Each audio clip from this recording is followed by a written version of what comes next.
Good morning friends, welcome to our channel. என்னென்னு பார்த்தீங்கன்னா, நான் போயிட்டு காலையில் எழுந்திரிச்சு 8:20 போல் தான் எழுந்திரிச்சிருந்தேன். கோலம்லாம் போட்டுட்டு வந்துட்டு ஒரு பக்கம் டீ போட ஆரம்பிச்சிட்டேன்.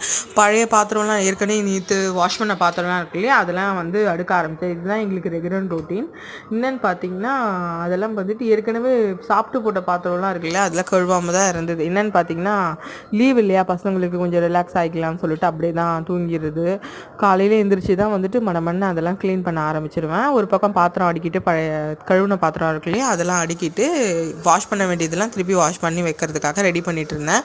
அதுக்கப்புறம் இப்போது லீவுன்றதுனால கொஞ்சம் ரிலாக்ஸாக வேலை ஸ்லோவாக பண்ணிக்கலாம் அப்படின்ட்டு ஸ்கூல் ஆரம்பித்தாங்கன்னா, இந்த புது ஸ்கூல் சேர்ந்துருக்காங்க இல்லையா, அதில் வந்து சீக்கிரமாக காலையிலேயே கட்டி கொடுத்துடணும். அதுக்கு வந்துட்டு காலையிலேயே 5 மணிக்கு எழுந்து சமைக்க வேண்டியிருக்கும். அதுக்காக நைட்லேயே வந்துட்டு பாத்திரம்லாம் கழுவ வேண்டியிருக்கும். இப்போ கொஞ்சம் ரிலாக்ஸாக இருக்கலாம்னு சொல்லிட்டு விட்டுட்டேன்.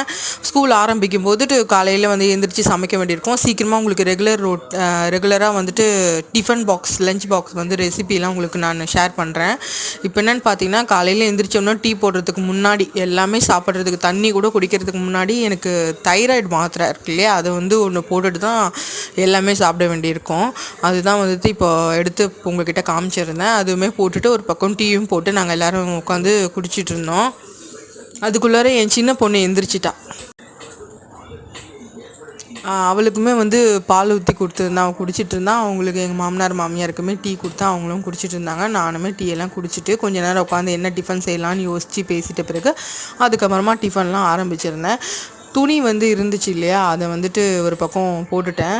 துணி வந்து போட்டோம்னா காலையிலே காய வச்சுருவேன். பாத்திரமும் சீக்கிரமாக கழுவி க்ளீன் பண்ணிட்டேன் ஃபுல்லாக. அதுக்கப்புறம் என்னென்னு பார்த்தீங்கன்னா, டிஃபன் வந்து ரெடி பண்ணியிருந்தேன். நான் என்ன டிஃபன் சொல்லலை இல்லையா, இட்லியும் தக்காளி தொக்கும் செஞ்சுருந்தேன். ஒரு பக்கம் வந்துட்டு அது பக்கம் செஞ்சுட்டே ஒரு பக்கம் நான் போய் குளிச்சுட்டு வந்தேன் இல்லையா, சாமி கும்பிடணும். இன்றைக்கி வெள்ளிக்கிழமை. அதுக்காக வந்துட்டு மல்லிப்பூலாம் போட்டு சாமி கும்பிட்றதுக்காக ரெடி பண்ணி கற்பூரமே ஏற்றிட்டேன். ஊதுபத்தி ஏற்றி சாமி வந்து பூஜை பண்ணி முடிச்சிட்டேன். ஒரு பக்கம் பூஜை பண்ணி முடிச்சுட்டு எழுந்திரிச்சு ஒரு பக்கம் வந்துட்டு காலையில் எழுந்திரிச்சு வெள்ளிக்கிழமை இருந்தால் குளிச்சுட்டு சாமி கும்பிட்டுட்டு அதுக்கப்புறம் தான் சாப்பிடுவேன். ஒரு 4 இட்லி போல் வச்சு சாப்பிட்டுட்டு அதுக்கப்புறமா வந்து மத்தியானத்துக்கு வந்து லஞ்சுக்கு வந்துட்டு ரெடி பண்ண ஆரம்பிச்சிட்டேன். ஒரு பக்கம் கருவாட்டு குழம்பு வச்சுருந்தேன். சாமி கும்பிட்டு முடிச்சிட்டேன் இல்லையா, சரி அதுக்கப்புறம் ஒரு பக்கம் கருவாட்டு குழம்பு வச்சுட்டு சாப்பாடும் வச்சுட்டு முட்டையும் வேக வச்சுட்டேன். அவ்வளோதான் இன்றைக்கி. ஓகே ஃப்ரெண்ட்ஸ், இந்த வீடியோ பிடிச்சிருந்தா லைக் பண்ணுங்கள், ஷேர் பண்ணுங்கள், கமெண்ட் பண்ணுங்கள் கண்டிப்பாக. அப்புறம் வந்து முக்கியமாக எனக்கு சப்ஸ்கிரைப் பண்ணுங்கள்.